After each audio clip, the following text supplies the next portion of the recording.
Si has acabado en este vídeo es porque eres estudiante de Derecho, pero piensas que no eres la persona más lista del mundo y que ojalá tuvieras una memoria privilegiada para tener que estudiar lo mismo que el mejor de clase. De hecho, es muy probable que en el instituto tuvieras el típico amigo o la típica amiga al lado que decía que nunca estudiaba, pero luego sacaba buenas notas, cuando tú te habías metido un montón de horas estudiando. Y la realidad es que esto en general son auténticas chorradas. He conocido a gente muy lista que sacaba malas notas en Derecho y que ha abandonado al primero o al segundo año. Y en cambio, por otra parte, he conocido a gente que no era tan brillante y no tenían buenas notas en el instituto que acabaron sacando grandes notas en Derecho. De hecho, ese es mi caso personal. Yo en el instituto tenía notas muy mediocres y en Derecho llegué a sacar muy buenas notas. Es por ello que mi objetivo con el vídeo de hoy es enseñarte un sistema de 3 pasos con el que, independientemente de si eres un buen o un mal estudiante o si se te da bien o mal estudiar o memorizar, vas a conseguir sacar muchísimas mejores notas en Derecho de las que estás sacando ahora mismo. Así que vamos a ello.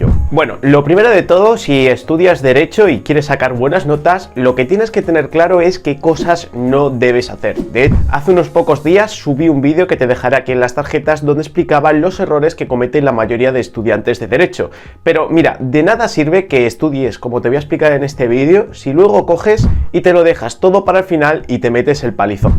Y es que veo a muchísima gente que estudia Derecho, se estudia todo la semana de antes y con el método tradicional, que consiste en memorizarse todo y ir subrayando, subrayando y subrayando. No, esto es totalmente inefectivo y lo único que va a hacer y lo único que va a provocar es que suspenda.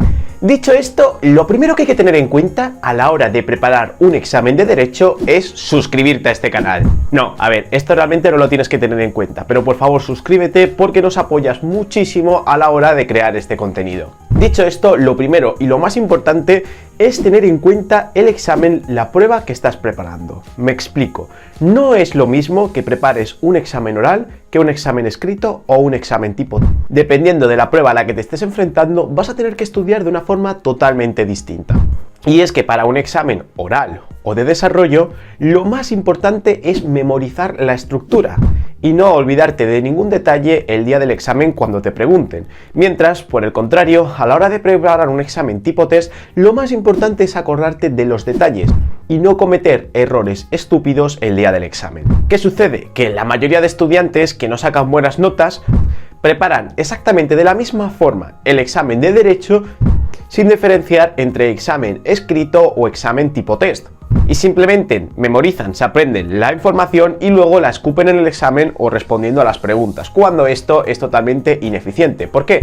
Para un examen tipo test, como vamos a ver ahora con un ejemplo, lo importante será subrayar las palabras más relevantes y aprendérnoslas, mientras que en un examen de desarrollo lo importante será memorizarnos las estructuras y aprendernos los bloques principales.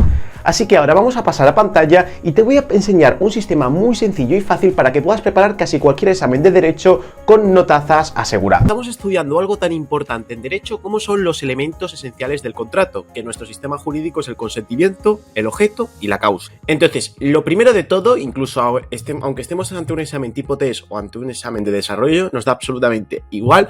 Lo primero de todo que tenemos que hacer siempre cuando estudiamos Derecho es comprender la información más relevante. Aquí, por ejemplo, yo leo que el consentimiento se refiere a la voluntad de las partes para querer celebrar el contrato. Esto lo entiendo, ¿ok? El consentimiento, oye, como que ambas partes den el permiso de su voluntad. Y luego tenemos el objeto del contrato, que ha de ser posible, lícito e indeterminado, sin necesidad de un nuevo acuerdo entre las partes. Un momento, objeto, posible, lícito y determinado. Por ejemplo, no me estoy enterando bien en qué consiste esto del objeto. Pues en vez de memorizármelo, lo que yo hago es muy sencillo. Busco en Google objeto, contrato, código civil. Y ahora lo que empiezo a hacer es, ¡pum!, me empieza a abrir URLs, objeto del contrato, y empiezo a buscar información, buscar más detalles, ¿vale?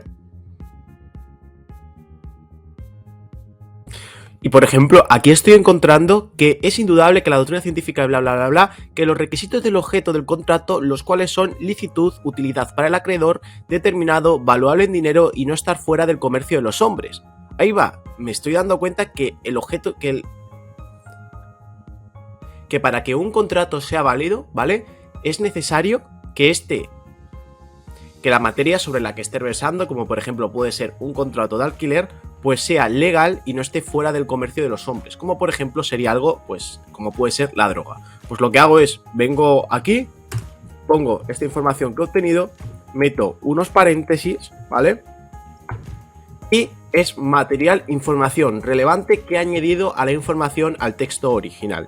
Una herramienta que yo os recomiendo muchísimo es la de Derecho Virtual. Nosotros en Derecho Virtual tenemos un montón de cursos donde resumimos y explicamos todas las asignaturas del derecho.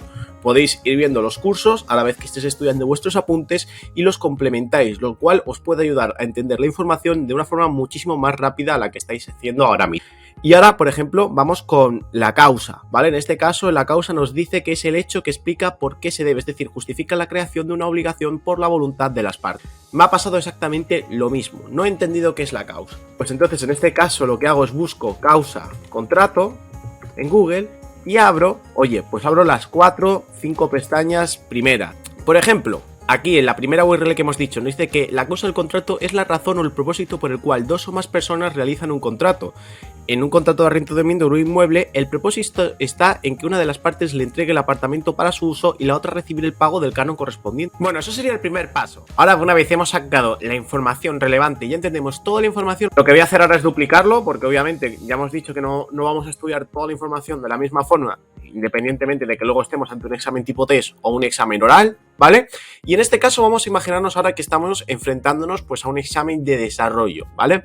Aquí, ¿qué es lo más importante ahora? Bueno, lo más importante es memorizarnos, una vez hemos entendido la información, los aspectos más importantes. Tenemos que tener una estructura, ¿vale? Porque cuando nos pregunten elementos esenciales del contrato, lo que no se nos puede quedar es la causa en la punta de la lengua. Entonces, yo lo que hago aquí es subrayar las palabras más importantes, que para mí claramente aquí son consentimiento, voluntad de las partes para querer celebrar el contrato, válido, error, violencia, intimidación y será nulo el prestado por error, violencia, intimidación o dolo. Esta es la información para mí más relevante del consentimiento. Luego tenemos el objeto del contrato, que ha de ser posible, lícito y determinado. Sin duda alguna estas palabras son las más importantes, pues las subrayamos.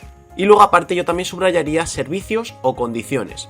Por último, con respecto a la causa, subrayaríamos la causa es el hecho que explica por qué se debe. Y listo.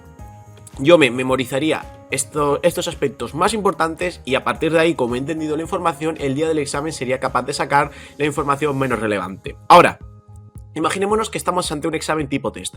Aquí todo cambia por completo. ¿Por qué? Porque lo importante, lo relevante aquí es que nos van a ir a pillar, nos van a preguntar cosas en el examen para que suspendamos. Por ejemplo, aquí ya no es tan importante saber la definición del consentimiento, sino como fijarnos más en los detalles. Como que, por ejemplo, para que sea válido, el consentimiento debe ser prestado con libertad por personas capaces y será nulo el prestado por error, violencia, intimidación o dolo. Por ejemplo, yo aquí subrayaría la palabra capaces, error, violencia, intimidación o dolo. ¿Por qué es importante subrayar la persona capaces? Porque nos pueden preguntar en el examen una pregunta tipo test donde un menor de edad presta su consentimiento y este consentimiento no es válido, ya que esta persona no es capaz. Pero ¿qué sucede? Que si tú te estudias esta información de golpe y te la memorizas, no te fijas en este detalle y el día del examen tipo test vas y fallas. Con respecto al objeto, ¿qué subrayaría yo aquí? Pues en este caso, fijaos que yo me subrayaría incluso la información que yo mismo me he aportado. Porque sí, o sea, en un examen tipo test ya tenemos claro que el objeto del contrato es posible, lícito y determinado. Lo que nos van a preguntar es un caso donde, por ejemplo, unas personas comercian con droga. Y esto, por ejemplo, es ilícito y está fuera del comercio de los hombres.